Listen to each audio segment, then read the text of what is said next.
जगन्नाथ जय जगन्नाथ। सृष्टि तथ्य कथा स्वर्ग स्वर्ग तथ्य पाताल तथ्य मर्त तथ्य ये तीनटा तथ्य को ब्रह्मा तीनोटी पोथी सृष्टि कले आउ से पोथी की चित्रगुप्त को अर्पण कले। चित्रगुप्त को कहले तीनटा पोथी नहीं भगवान विष्णु पाखरे पहुँचा। जेतବେଳେ चित्रगुप्त जाउथिबा समय रे प्रलमासुर चित्रगुप्त को गोड़ेला। चित्रगुप्त प्रलमासुर को देखी भयभीत होकर दौड़ी दौड़ी दौड़ी जीवा समय रे गोटे पोथी हाथ गली पड़ा। गली पड़ा पर से देखिले पछक फेरिले से पोथी की संग्रह कले मत से खाइब। तापर से आगू आगू दुईटा पोथी नहीं पहुँच गले। दुईटा पोथी केमती रक्षा हो जाए भगवान विष्णु को देदेले। भगवान विष्णु कहले आ गोटे पोथी कौन है ना प्रलमासुर से पोथी पथे गोड़ेला प्रलमासुर से पोथी नहीं गला। भगवान विष्णु से पोथी प्रलमासुर नहीं से पोथी की नष्ट करदेला। तापर से दुईटी पोथी वर्तमान देखंतु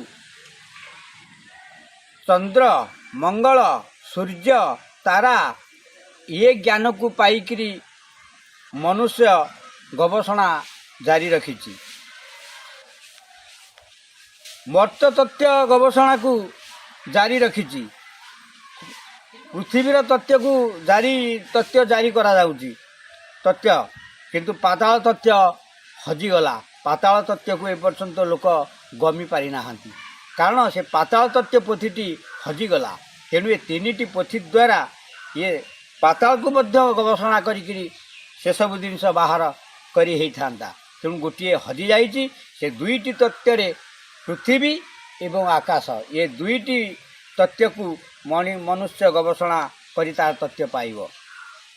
तेणु ये दुईटी गोटे हजि जीवारु पाताल तथ्य मनीष से तथ्य ज्ञान पाई पारिला नहीं।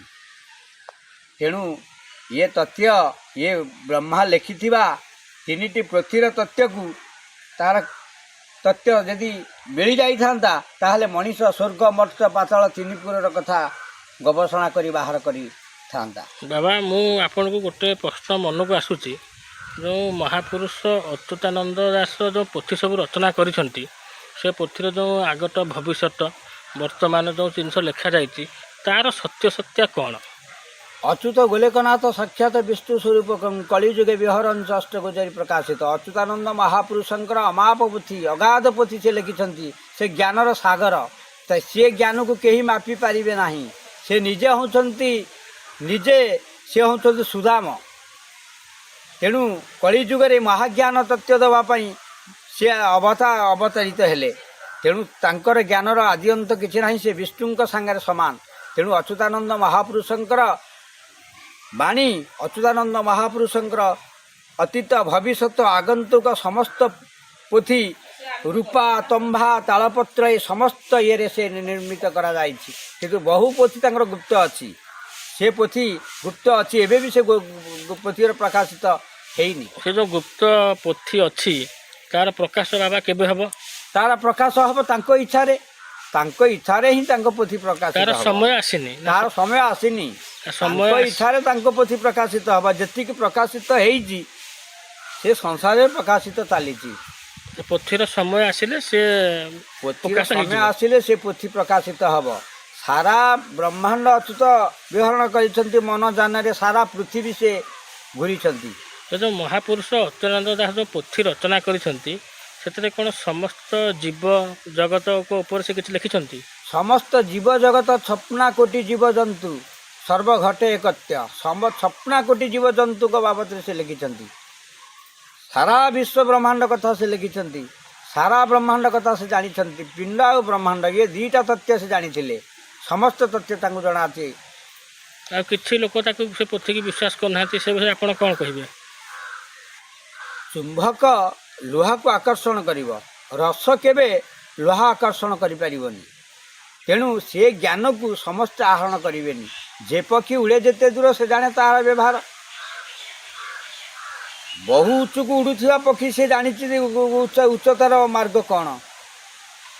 तलु चालू को उड़ी जा पक्षी सी जानिबो तार तथ्य पक्षी समस्ते। किंतु ज्ञानर आदि अंत किछि नाही। जे ज्ञानर आदि अंत किछि नाही। जहार जेतिकी प्रकार ज्ञान से सेतिकी आहरण करिवो। ସବୁ ଲୋକ ତାର କିଛି ଅର୍ଥ ବୁଝିପାରିବେ ଅର୍ଥ ନାହିଁ। ବୁଝିପାରିବେ ନାହିଁ। ବିଶ୍ୱାସ ମିଳେଇ ବସ୍ତୁ ତର୍କେ ବହୁ ଦୂର।